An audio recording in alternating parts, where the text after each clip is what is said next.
Oi, gente! Estão estranhando? Ela foi sequestrada e hoje a mentoria vai ser por minha conta. Façam o Pix. Mentira.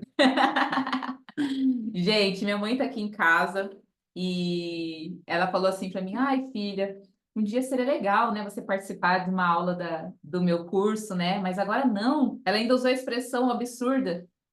Vai ser muito abuso agora, porque eu tava em semana de lançamento de curso, de um monte de coisa, de gravações. Eu falei, imagina, vamos marcar isso agora. Eu falei, é pra já. É um prazer. Tô vendo que tem homem aqui. Gente, achava que bom. Tem homem aqui, mãe? Eu acho Tem que eu tô homem. vendo. Achei o máximo. Vimer. Como é? Escreve no chat que eu quero saber o nome de vocês. Na minha mentoria, eu gosto muito de ficar de olho no chat para ver a interação de vocês. Então, vou incentivar minha mãe aqui a também fazer o mesmo com vocês para a gente ver o que vocês pensam a respeito disso. Quer falar alguma coisa, mãe? A casa é sua. Não, eu quero que você assuma o posto hoje. Faça Ah, sua. Wagner, prazer, viu, Wagner, Luciana, Jaqueline, muito bom estar com vocês. Gente, eu sou Emanuele Salles e eu sou especialista em storytelling já faz um tempo. Eu tenho 4 livros lançados, trabalho na internet já há 12 anos e já são aí 23 milhões, pelo menos, de visualizações no YouTube e muito mais milhões no Instagram, usando a estratégia de contação de histórias, só que não só contação a estratégia de storytelling, que é o que eu quero trazer um pouco para vocês, essa essência hoje aqui, e vocês vão se tornar contadores de histórias totalmente diferentes de todos os que já existem. As pessoas vão querer ver, vão ver vocês como uma referência. Vocês estão preparados para revolucionar o universo da contação de história nas igrejas, nas escolas e tudo? Vai ser muito bom ver vocês aplicando isso. Mãe, coloca no PowerPoint, por favor. Vai ser muito bom ver vocês aplicando isso na real e falando para minha mãe, ela vai me falar se vocês estão aplicando. Desde pequena, vou contar um segredo para vocês.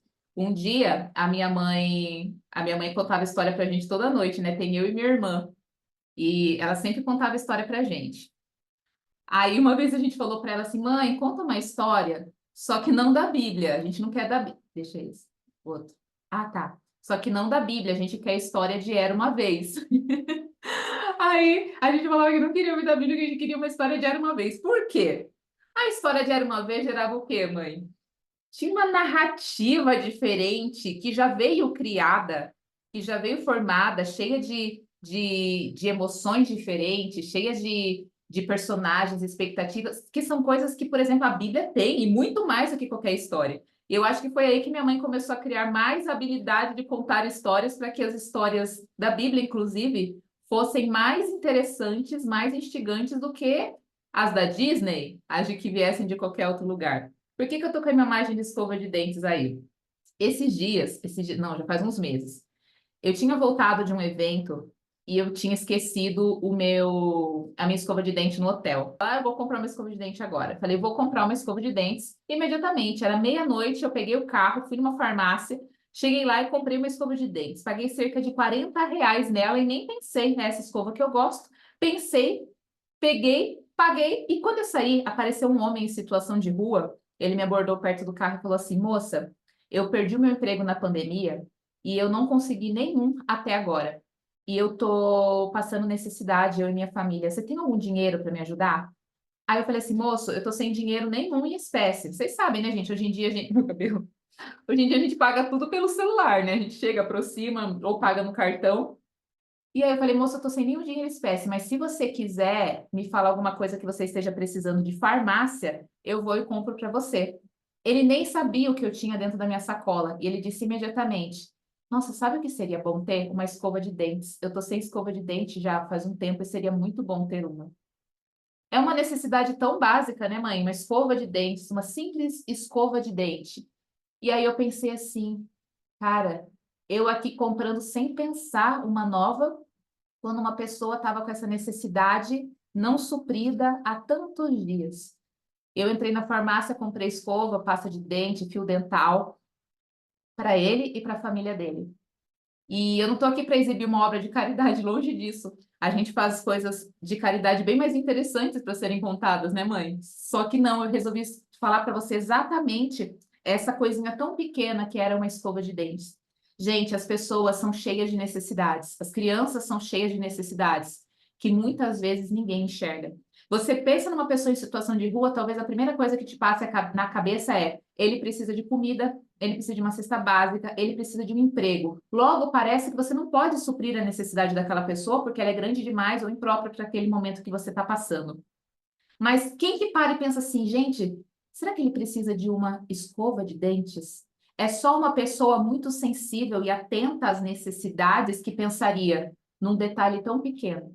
Quando vocês estão trabalhando com educação, seja em escola, seja em igreja, as crianças têm necessidades que você nem imagina. Geralmente, as pessoas tratam de forma genérica, né? As necessidades das crianças, contra o abuso, para aprender a estudar, para obedecer pai e mãe, para amar Jesus. O que fala de obedecer pai e mãe? Inclusão. Inclusão, né, mãe?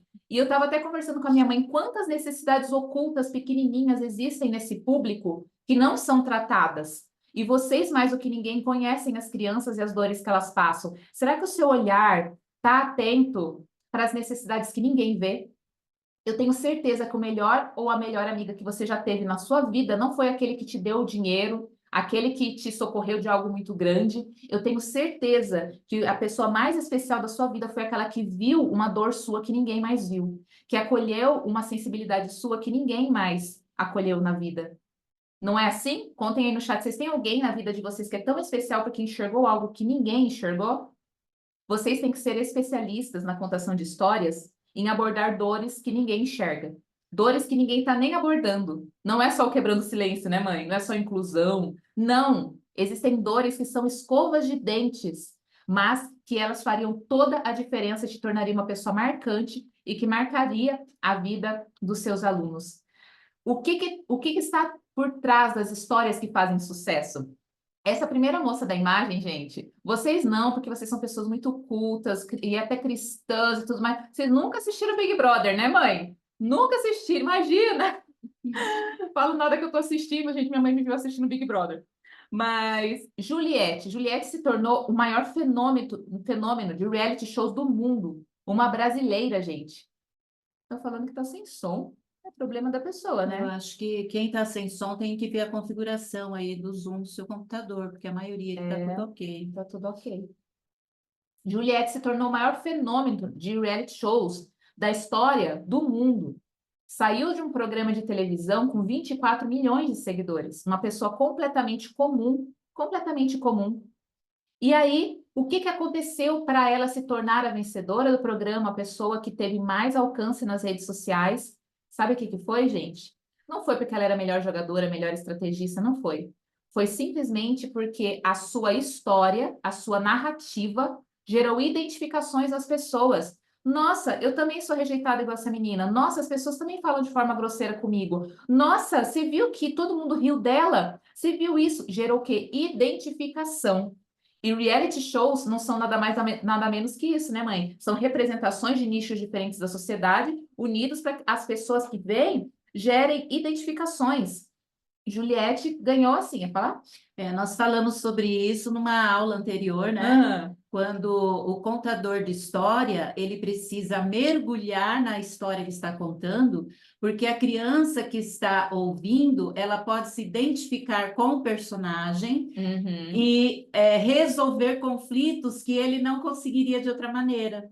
Então, uma criança que está sofrendo bullying, uma criança que está presenciando brigas dentro de casa, que está presenciando a separação dos pais, que perdeu um animalzinho de estimação, que perdeu um parente, né, para a morte. Então, através da contação de história, você pode narrar um acontecimento parecido, nem que seja com um personagem fictício que você crie para trabalhar essa emoção com a criança, e ela vai se identificar com esse personagem. E na cabecinha da criança, ela vai pensar: se ele conseguiu fazer assim, eu também vou conseguir. Eu até contei a historinha da menininha, né? Que eu contei a adoração infantil na igreja, a historinha do coraçãozinho machucado, que ele vivia muito triste porque ele era perseguido na escola, porque ele tinha um lar todo desajustado. E no intervalo, uma menininha me procurou, bem pequena, de 6, 7 anos, e falou: tia, o meu coraçãozinho também está assim machucado. Aí eu perguntei por quê, ela falou: porque tem uma menina na escola que não quer ser minha amiga e fala que ninguém pode ser meu amiguinho. Mas agora eu vou pedir ajuda e meu coraçãozinho vai sarar com a ajuda de Jesus. Então, eu achei interessante que ela se identificou com o personagem, que era o coraçãozinho machucado, e já viu a solução do conflito dela. Então, acho que tem tudo a ver com o que você está Demais, falando. demais. Porque a criança só vai entender que você está falando sobre ela quando você deixar claro que está falando sobre ela. Se é difícil um adulto fazer associações, imagine uma criança. Uhum. Storytelling é a arte não só de você contar a história, mas você envolver a pessoa, o ouvinte, na história que você está contando, de modo que aquilo faça sentido na realidade dele. Dele. Foi isso que aconteceu com a Juliette, se tornou um fenômeno porque as pessoas se viram na história dela. A história do submarino, gente, aquele que os milionários entraram lá e aí começou a ficar sem oxigênio e tudo, se tornou o assunto mais comentado no mundo naqueles 2, 3 dias. Nem lembro quanto tempo foi. E aí, naquela mesma semana, tinha afundado um navio de refugiados, gente. Centenas de refugiados fugindo de uma guerra morreram em alto mar. Isso não era mais relevante para as notícias? Claro que era. Mas por que que a notícia do submarino chamou mais atenção do que a notícia do navio dos refugiados? A narrativa, a história criada. Navios afundam o tempo inteiro, infelizmente. Refugiados morrem o tempo inteiro, infelizmente. Mas você nunca ouviu falar de um submarino que foi submerso, né? Com um pingo lá de milionário louco que pagou para ver o Titanic de perto. E aí eles estavam controlados por um controle remoto de joystick. Onde que você viu alguma história parecida com essa? Em lugar nenhum. Histórias que envolvem são histórias diferentes, não são as histórias mais perfeitas. São as narrativas mais complexas, as narrativas mais diferentes, as narrativas mais incomuns. Lógico que essa notícia vai chamar mais atenção. A base da Virgínia, vocês devem ter ouvido falar, mesmo que vocês não quisessem ouvir falar. A base da Virgínia vendeu tanto por quê? Não vendeu tanto porque era de melhor qualidade. Vendeu tanto porque ela criou uma narrativa que envolvia toda a sociedade. Aí a base é boa ou não é? Ela sai mesmo quando gruda um papel ou não sai? Vamos fazer o teste. Criou o quê? Uma narrativa que envolvia pessoas, que envolvia famosos e tudo, para testar se aquilo funciona, uma narrativa de curiosidade. E, por último, e o melhor exemplo, Jesus Cristo. Jesus Cristo, gente, ele é conhecido como o maior comunicador da história, o maior contador de histórias da humanidade, né? E era por quê? Era por causa da eloquência dele? Era porque ele usava os melhores recursos visuais? Era porque ele tinha o melhor cenário, as melhores musiquinhas, Minha Vida é uma Viagem, Galinha Pintadinha? Não. Era porque ele se envolvia com as histórias das pessoas. Muito mais do que contar histórias, ele queria se envolver na história da pessoa. E se envolvendo na história da pessoa, ele até criava histórias, né? As parábolas. O que faz sucesso numa história não é a sua perfeição, não é a forma que você impõe sua voz, a sua roupa bonita lá na frente, a sua autoconfiança, não é isso. É a forma como você envolve aquela história na realidade e nas narrativas das pessoas. No caso de vocês, as crianças. O que que todo ser humano quer, sendo criança ou adulto? Não querem sua informação. Não querem que você só traga um fato, um dado, ou que você conte um caso que aconteceu. Não. É natural que todo ser humano queira identificação, relacionamento e identidade. Se você não oferece isso, você não é um bom contador de histórias. Você só vai ser uma pessoa que reproduz uma história já existente. Agora, ser um bom contador, isso é diferente. Eu lembro quando eu era criança, adolescente, eu tinha aquele negócio da... Como que é a carta missionária, né? Aí dava hoje você que vai contar, você que vai contar. E a maioria pegava e lia. Dava um tédio, gente. Só da pessoa chegar lá na frente com aquela revistinha já dava um tédio. Você nem prestava atenção. Porque as pessoas não querem a perfeição das palavras benditas. Elas querem a conexão até mesmo com a sua vulnerabilidade. Então, nunca, nunca chegue na frente de um público infantil pensando que você deve satisfação para adulto. Tem gente que já chega lá na frente e parece estar pensando mais no adulto do que na criança que está aqui. Eu acho que a maioria, né, mãe? Muitos pensam, a igreja vai me julgar, a igreja vai me dar uma nota. Então, você tem que olhar, você tem que verificar que você está trabalhando com um público infantil. A linguagem é adaptada a ela, os seus gestos são adaptados a ela, o seu vocabulário é adaptado a ela, tudo é adaptado a ela. É aquela coisa que eu já falei em algumas aulas, de que a criança precisa, o olho no olho, né? Você olhar, contar a história olhando para ela, transmitindo aquilo que você está sentindo para ela também. Com certeza, muito mais do que você se preocupar. Primeiro, que você não é tão importante assim. Eu sempre falo isso para os meus alunos de comunicação. Você não é tão importante assim. Muitas vezes você trava lá na frente porque acha que está todo mundo olhando para você e analisando seus gestos, suas palavras, seu tom de voz, sua modulação vocal, como está seu cabelo, que palavras você está usando, a sua desenvoltura. Gente, as pessoas estão pouco se lixando para você. Coloca na sua cabeça e você vai se tornar muito mais leve ao se colocar num público para contar histórias. Você não é tão importante assim. E a gente não ser tão importante é muito libertador, porque. Eu falei libertador, né? É muito libertador, porque pessoas querem pessoas, elas não querem se conectar com perfeição. O que que é perfeição? Empresa, instituição, que querem passar essa imagem de perfeição. O que eles querem de você, as crianças, é identificação, relacionamento e identidade. O que que é identidade? É verem você ali, aquele é o jeitinho dela contar, aquele é o jeitinho dele contar. Isso vale mais do que qualquer perfeição. Eu sou palestrante já há muito tempo, eu sou zero apegada à perfeição. Eu falo errado algumas palavras, já passei altas vergonhas no palco. E sabe o que aconteceu? O público gostou mais ainda de mim quando eu errava, porque eles se identificam com você. Gente, já passei muita vergonha, porque foram muitos anos dando palestras. E aí eu tenho uma lista assim de vergonhas que eu paguei que eu me divirto. Aquilo não tira minha autoconfiança. Eu penso assim, essa foi a oportunidade das pessoas se identificarem comigo. Nossa, você prende atenção com a sua imperfeição. Ofereça mais, então, identificação, trazendo para a pessoa, né, para a criança, o que que aquela história tem a ver com ela, o que aquilo agrega na vida dela. Relacionamento, que é a intimidade de vocês, gerar uma conexão emocional. E identidade, que é o seu jeito, que ninguém mais poderia ter. Essa é a coisa mais importante. Seja tarja preta, não pomada popular. O que que é uma história pomada popular? Gente, eu não sou criança, mas a gente está lá de olho no público-alvo, né? Por exemplo, numa escola, numa igreja, você vê as pessoas falando com crianças e sempre termina a conclusão da história, tá vendo, crianças? Tem que obedecer o papai e a mamãe. Tipo, não importa quem foi a história, eles trazem que tem que obedecer o papai e a mamãe. Falo, gente, não tem mais alguma coisa? Não tem mais, tipo, tá vendo, criança? Jesus te ama. É muito genérico, isso todo mundo fala o tempo todo. Isso é ser muito pomada popular, tipo, ó, papai e mamãe são tudo, Jesus é tudo, tá, isso aqui soluciona tudo, e não é assim. Qual que é uma necessidade oculta pequena que a criança tem que você vai abordar?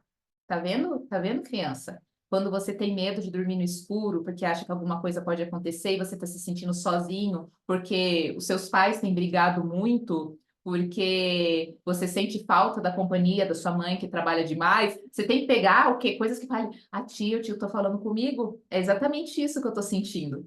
Necessidades pequenininhas. Vocês conseguem identificar algumas necessidades que ninguém aborda?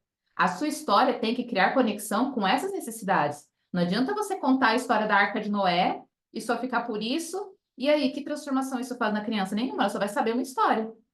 Vai saber uma história. Lógico, né? As histórias, elas têm poder de transformar elas em si mesmas, assim. Mas que identificação você pode criar para que ela seja mais marcante? O que que você pode trazer ali de forma que a criança pense, nossa, quanta coisa legal essa história me trouxe. Tá falando sobre mim. Já vai pensando aí, mãe, o que uma história da Arca de Noé podia trazer de uma necessidade oculta que ninguém fala? Vai, ferva a cabeça aí. Eu gosto do ao vivo, é assim que eu faço com os meus alunos de produção de conteúdo. A Arca de Noé. Vamos pensar. Já estou começando a Quem pensar. souber pode colocar no chat aí, gente. Uma necessidade que dá para fazer um link especial com a Arca de Noé. Medo de tempestade. Medo de tempestade. É uma necessidade. Nossa, quanta criança tem medo, né? É. De trovão. Dá para usar um link incrível aí da proteção, do que a natureza funcionando, de como a natureza é poderosa, né? Dá para você usar. Tem gente falando aqui no chat, deixa eu ver. A união da família, Sim, boa. bichos de toda espécie, Boa, bicho de toda espécie. seu potencial nas mãos de Deus, Uhum. caçoaram dele, Uhum. né? Olha, quantas crianças são caçoadas? Verdade. Dá para fazer um link, por O exemplo, com bullying isso. que Noé sofreu. Vocês estão vendo? Não é sobre viu, gente? Deus amaldiçoou lá o povo que não acreditou. É muito mais que isso. Você tem que trazer uma identificação real. Real. Eu gostei muito das sugestões de vocês. Isso já mostra que vocês sabem fazer isso, só que não fazem por quê? ensinaram para vocês uma estratégia pronta. Façam isso e é assim. Você conta a história. Sigam o manual. Sigam o manual. Você não tem que seguir manual. Deus deu para você uma coisa que não pode ser desperdiçada, que é a sua identidade, a sua visão, a sua voz, a forma como você enxerga uma história é totalmente diferente da minha. Ó, que a Joyce pôs, que Deus cumpre suas promessas, nós devemos cumprir as nossas. Nossa, olha a Consuelo, os problemas dentro da arca com tantos animais. Imagina, tem criança que vive numa casa que é um caos, né? Às vezes às vezes é uma necessidade oculta bem específica. A casa é um caos, é uma bagunça, é muita coisa para gerenciar. Então imagina como que era dentro da arca. E cada um tinha uma função a fazer, né? Um limpava, o outro alimentava o Para animal. aquilo funcionar, deve ter uma ordem, né? A ordem, com Aham. certeza. Foi quase um ano dentro da arca, né? Entre dias de chuva e esperando a terra secar. Então, se eles deixassem as coisas tudo ao Deus dará, eles mesmos não Eles aguentariam se matariam ficar lá ali dentro. né? Eles se matariam lá dentro. Tem muitos comentários legais de vocês. Será que vai faltar comida? Nossa, amei, uma necessidade bem Ter específica. paciência, esperar até um dia saírem de lá. A importância de Tomar tomar a decisão certa, melhor dentro da arca com cheiro ruim do que morrer afogado fora. Boa essa. Escolhas, né? Eles- Criança fazer escolhas certas. Sim, e às vezes para você viver algo maior, não, às vezes para você se proteger, você vai ter que se manter num caos também, né? Gente, tem muita necessidade que dá para trazer aqui. Olha quanta gente tem ao vivo, mãe. Tem. Bastante gente. Então já vão pensando, gente. Exatamente, Madalena, existe um manual, um auxiliar, só que nada impede você de criar. Você tem identidade, personalidade e uma visão que só você poderia ter. Ninguém mais poderia. Ninguém. Sabe, gente, a gente precisa ter cuidado para não ficar engessado. É. O manual, o auxiliar, tudo que vem pronto é globalizado, é pensando no todo. Mas, por exemplo, um professor de crianças que mora numa cidade grande, as necessidades daquelas crianças são algo bem específico, tem coisas bem específicas de criança numa cidade grande. Uhum. O professor de uma cidade pequena são outras as necessidades das crianças. Um professor de zona rural são outras dificuldades. Um professor de cidade turística são outras dificuldades. Então, eu posso pegar aquilo que está pronto e adaptar para o meu público, tá? Não que você vá mudar, não, você vai adaptar. E isso é importante na contação de história e na educação de criança. A gente tem que adaptar. Uma vez um educador, acho que vocês conhecem, o professor Wallace Barbosa, ele contou assim que ele atendeu uma mãe e a mãe falou assim para ele: eu não sei o que eu fiz, pastor. Eu criei meus filhos tudo igual e um saiu da igreja. Aí ele falou: é por isso, porque a gente não deve nem educar os nossos filhos igual, porque eles são diferentes. Então, os lugares em que a gente usa para contar histórias, para contar, passar a lição, fazer adoração infantil, são lugares diferentes. Existem igrejas que as crianças se sentam em lugares confortáveis para ouvir as historinhas, estão tudo ali com decoração maravilhosa. Existem igrejas que as crianças se sentam embaixo da árvore para ouvir a escolinha sabatina. Outros se sentam num banquinho de madeira lá quase caindo, capengando. Outra tem ar-condicionado, outra morre de calor. Então, a gente precisa adaptar o nosso conteúdo para o nicho que a gente está atendendo, para a situação em que a gente está atendendo. Você tem que ser um remédio, então, tarja preta, específico, não é minâncora, como meu pai diz, né? Própolis cura tudo. Você não pode ser um própolis, gente. Não é para você curar tudo, é para você falar de forma específica, para dores específicas, aquelas que ninguém enxerga. Você vai falar aquelas coisas que ninguém está falando, tá? Não é só o de sempre, engessado, que as pessoas têm muito mais dores e necessidades. Nas minhas redes sociais, eu trabalho com histórias diferente, storytelling, né? Para adultos, jovens, né? Diferente de para crianças. Mas o que você aprende com isso? Todos os meus conteúdos mais engajados, com milhões de visualizações, todos são histórias. Nunca é um vídeo científico, porque eu faço vários científicos, neurociência, psicologia, sempre são as histórias. Esse do Não Critique é engraçado, porque uma vez eu estava voltando da igreja com meu avô, com a minha avó. E aí minha avó é uma mulher muito elegante, a mãe da minha mãe. Ela é muito chique, elegante, salto alto, vestidos maravilhosos que ela mesma faz e tal. E a gente tava voltando da igreja, aí minha avó falou assim, nossa, bem, aquela irmã lá, ela se veste tão mal, né? Tá tão largada. Meu avô foi ouvindo, ela, nossa, ela precisava se arrumar melhor. Aí meu avô pegou o celular enquanto dirigia, começou a teclar assim e colocou no ouvido da minha avó. Começou, "Tã", e eu no banco de trás vendo, né? Aí minha avó, que isso, Regi? Tô ligando pra irmã da igreja pra você falar com ela. Aí ele falou, ela, como assim? Você vai falar para ela que você vai lá na casa dela hoje dar uma assessoria de moda, ensinar ela a se arrumar melhor, arrumar o cabelo. Você tá doida? Ela pegou e começou a desligar. Aí ela, você tá doido? Lógico que eu não vou falar isso. Aí ele falou assim: se sua intenção não é ajudar, não critique ninguém. Isso nunca saiu da minha cabeça, nunca. Eu gravei um vídeo sobre isso, deu aí mais de 5 milhões de visualizações. Simplesmente contando uma história e as pessoas se identificaram, tipo, nossa, eu sou a pessoa que critica os outros, sem ter a intenção de ajudar. Ou eu sou criticado por muita gente que nem tem a intenção de me ajudar.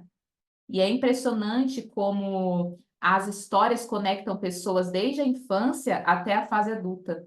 Só que elas precisam o quê nessas histórias? Ter identificações. É o que acontece hoje nos reality shows. Por que que só pode ter lá identificação? Por que que só pode ter num livro, num seriado, num filme? Por que que não pode ter nas histórias? A forma mais bonita de você se conectar com pessoas, né? Através de histórias. A Bíblia diz assim, 1 Coríntios 9, 22. Paulo dizendo, né? Fiz-me fraco para com os fracos, para ganhar os fracos. Fiz-me tudo para todos, para por todos os meios chegar a salvar alguns. É a mesma estratégia para todo mundo? É a mesma linguagem para todo mundo? Não. Você precisa se conectar mais do que nunca às necessidades das pessoas, às necessidades das crianças, que vocês sabem que são muitas, os medos, as inseguranças. Faça uma lista. Pode tirar compartilhamento, mãe. Faça uma lista. Hoje a minha mãe estava fazendo a dela e estava ficando incrível. Faça uma lista já no seu computador ou escrito de necessidades. Eu costumo fazer isso para produzir meus conteúdos. Eu tenho uma lista de 150 necessidades específicas e ocultas, que não são tão óbvias assim, como, por exemplo, abuso, bullying. Não. Necessidades específicas que ninguém fala. Quais seriam as necessidades? Já coloca a lista. E aí, quando você escolher uma história para contar, você fala: deixa eu ver qual necessidade dessa eu vou incorporar na minha história. Como a gente fez aqui com o negócio de Noé.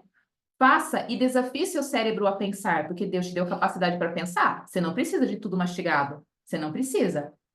Esse curso da minha mãe não é nem para fazer falar para vocês assim, faça assim, assim, assado. Não, ele gera em você criatividade, gera em você um movimento para ter voz autêntica.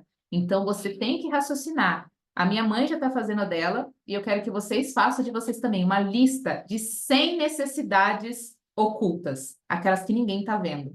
Depois minha mãe vai me contar o que que vocês colocaram nessas listas. Eles têm grupo para mandar foto? Mandem foto dessa lista porque vocês podem inspirar os outros a colocarem, porque é o mesmo público, de certa forma. Então, coloquem lá, desde medo do escuro, medo que falte a comida, Isso pais que você pode brigam. fazer uma enquete entre as próprias crianças. De repente, em um momento ali na escolinha sabatina, né? Conversando com eles, o que que vocês mais têm medo? O Uhum, que vocês mais gostariam de saber? Uma conversinha informal, sem ser nada escrito, vocês vão captando ali os medos, né? sim. Porque a gente recebe criança em lugares pobres, como, por exemplo, a região onde eu moro, Vale do Ribeira, é uma região muito linda, mas é uma região muito pobre também. Então, a gente vê crianças que às vezes chegam na igreja que não comeu direito em casa, ela vem para a igreja com fome, né? Outra que não tem uma roupinha bonita para ir na igreja, às vezes vai lá de chinelinha havaiana, e deve ser a realidade de muitos de vocês aí. Então, a gente tem que trabalhar toda essa problemática da criança, todo aquele meio em que ela vive, adaptando as nossas histórias. Não precisa você criar uma história, você pega aquela que você já vai usar ali no momento da escola sabatina da adoração infantil e já faz uma aplicação dela com a realidade dos problemas das suas crianças, para que elas se sintam também acolhidas pelo amor de Deus e criem um vínculo com você, dizendo, poxa, a professora sabe que eu passo por isso, não é? Então, isso é muito importante. Nós não queremos que vocês sejam só contadores de histórias. A gente quer que vocês marquem com histórias, gerando transformação e apresentando a sua identidade, que é a única coisa que você tem que só você tem, é a sua identidade, a sua visão. Eu lembro quando eu era criança, eu tinha um medo que eu nunca vi ninguém contando uma história sobre isso, nunca. Eu tinha um medo que às vezes me fazia ter pesadelos semanas inteiras, que eu tinha medo que meus pais morressem. Eu sonhava que meus pais morriam várias vezes e eu acordava em pânico. Existem muitas crianças que têm medo de perder os pais. Existem, por exemplo, crianças que se sentem comparados, tipo, meu irmão é melhor que eu. Você já viu alguém contando história fazendo isso? Falando disso? Eu nunca vi. Falar, por exemplo, Jacó e Esaú dá para trabalhar isso, hein? dá mesmo, com certeza dá. José e seus irmãos. Com certeza dá. Existem medos. Esses dias, o filho de uma amiga minha, ele falou que ele estava tendo que respirar fundo porque ele estava se sentindo ansioso. As crianças hoje sabem dar nomes para os sentimentos. Por que que você não fala de ansiedade? Eu não vejo ninguém falando de ansiedade para criança. E, às vezes eles não sabem nem dizer o que que é ansiedade, né? Eles dizem que a barriga está tremendo, eles falam que está doendo aqui, e às vezes é ansiedade. Tem que identificar as necessidades que ninguém está vendo. Não espere só ficar falando de bullying, de assédio sexual, que às vezes a maioria nem passa por isso. Ainda bem, né? Vai ter gente que passa e tem que ser falado, mas existem outras dores e outras necessidades que também precisam ser abordadas. Como o Paulo disse, fiz-me tudo para todos, para que de algum meio, usando várias estratégias, eu venha salvar alguns. Então, não é só a mesma estratégia, não é só a mesma dor, não é só a mesma aplicação. Você tem que trazer aquilo para a realidade da criança, sempre que você for trazer uma história. Ó, a Rosana comentou aqui que sábado, na hora da adoração infantil, ela pediu para uma criança fazer o pedido e colocar na caixinha. O menino disse que ia pedir 1 milhão para Deus para comprar comidinha. Ah, Daí falei que Deus supriria as nossas necessidades. Aí você pode dar exemplos, não é? De quem que Deus supriu as necessidades, contar uma história, falar com a criança depois, para que ela sinta ela se identifique com alguém. e essa identificação pode vir antes mesmo da história, tá, gente? Você gera uma conexão logo no começo, por exemplo, assim, alguma vez você já sentiu medo? Alguma vez você já se sentiu mal porque estava faltando comidinha em casa? Você já viu sua mãe chorando? E traga elementos que gerem mais identificação, mais detalhes. Já viu sua mãe chorando, seu pai nervoso, dizendo que não está sendo suficiente, que não tem dinheiro, que tem que economizar. Eles conhecem, eles ouvem essas conversas. Aí a criança fala, nossa, sou eu, sou eu. Então, isso já aconteceu, aí você traz a sua história. A identificação pode vir no começo ou pode vir durante ou no final. Você pode construir essa narrativa do jeito que você preferir, de acordo com a sua identidade. Se faça tudo para todas as crianças, para que de algum modo você venha a transformar alguma. Eu tenho certeza que histórias ouvidas na infância, elas não são esquecidas nunca mais. Nunca mais. Eu tenho as minhas que eu não esqueço nunca. Minha mãe contava, que eu ouvi na escola ou na igreja. Eu tenho certeza que vocês são capazes de gerar transformação e não só serem reprodutores daquilo que já existe. Só leitores de uma história. Vocês podem ser criadores de uma narrativa, que é o storytelling, gerando identificação, conexão e não perfeição. Tira da sua lista de preocupações a perfeição, que já é bastante coisa andada, bastante caminho andado. Muito bem, meus amores.